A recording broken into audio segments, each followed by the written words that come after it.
잔혹하게 아내를 살해한 뒤 시신을 유기한 이른바 군산 아내 살해 사건. 범인은 남편이었습니다.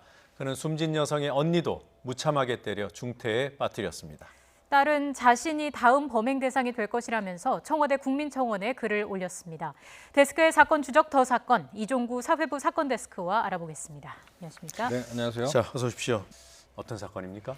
네, 사건은 지난 3월 23일 새벽에 발생을 했습니다. 60대 여성이 군산의 한 논두렁에서 숨진 채 발견이 됐는데 온몸에 몸투성이 상태였고요. 시신이 기괴한 모습으로 유기가 됐습니다. 네. 이 베개를 베고 이불을 덮고 있는 그런 모습이었는데요.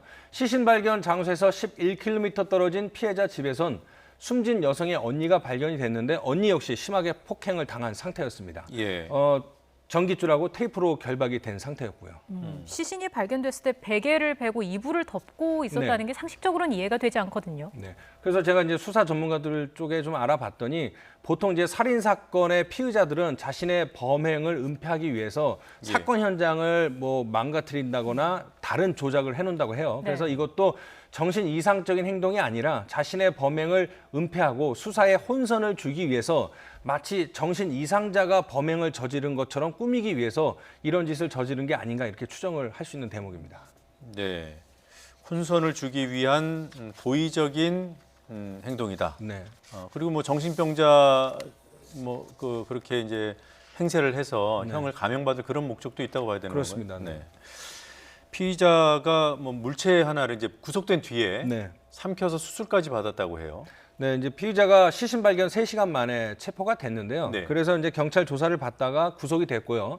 경찰서 유치장에 입관이 됐거든요. 네. 그런데 손톱을 자르고 싶다 이러면서 이제 손톱깎이를 요구를 했어요. 그런데 이것도 조금 더 알아봐야 되는데 입감된 피의자가 손톱깎이 같은 걸 요구했을 때 줘도 되는지 그 부분에 대해서 제가 좀 더 추가 취재가 필요한 대목인데요. 그것을 받아갖고 바로 삼켜버렸습니다. 그래서 이제 병원에 이송이 돼서 개복 수술을 통해서 손톱깎이를 빼냈고 치료를 다 받고 퇴원하고선 바로 이제 검찰에 송치가 됐죠. 예. 지금은 그러면 다 나은 상태네요. 그렇죠, 네. 지금 이런 상황에서 피의자의 딸이 강력한 처벌을 요구하고 있다고요? 그렇죠. 이게 3월에 발생을 했고 한 그 교양 프로그램에서 다뤘던 사건인데 지금 다시 불거진 이유는 그 피해자 숨진 여성의 딸이라고 자처하는 분이 청와대 국민청원 게시판에 지난 1일 날 글을 올렸습니다. 네. 제목은 군산 아내 살인 사건 피의자 딸입니다. 이렇게 올렸는데 피해자는 그 A 씨의 그 피의자 A 씨의 5번째 부인이라고 합니다. 그런데 전 부인 4명 모두 학대에 시달렸다라는 것이 지금 글을 올린 피해자의 딸의 주장입니다. 네. 폭행을 하는 과정에서 분에 못 이겨 흉기로 찌르거나 성적인 학대를 했고 또 자기 이름을 문신으로 이렇게 새기기도 하는 그런 악행을 거듭했다고 해요. 그리고 범행 직전에 누군가에게 살해를 첨부를 했고 그 녹취 파일을 본인이 가지고 있다. 그런데 자기는 봤을 때는 그런 과정들을 자기가 알고 있기 때문에 다음 타깃, 피해자는 자기가 될 것이다. 그래서 공포심에 이기지 못하고 청와대 청원 게시판에 엄벌을 처하는 그런 요청을 해놓은 상태입니다. 네. 예, 이 딸이라는 분의 주장이 사실인지 여부를 경찰이 좀 확인을 했을 텐데요. 어떻습니까? 일단은 그 A 씨는 지난 2010년에 예. 성폭행 혐의로 구속이 됐거든요. 그래서 처벌을 받았는데 피해자는 모두 6명입니다. 그리고 대다수가 20대 여성인데 어린 여성의 집에 들어가서 성폭행을 한 그런 전력도 있어요. 그런데 문제는 형량을 8년밖에 안 받았어요. 그래서 예. 2010년에 성폭행 혐의로 처벌을 받아서 8년 형량을 받고 2010년이니까 지난해 출소를 했죠. 네. 출소 직후에 이번 숨진 여성을 만나게 돼서 혼인신고까지 했다가 바로 결별을 했거든요. 이런 과정에서 이번 범행이 저질러진 거죠. 예.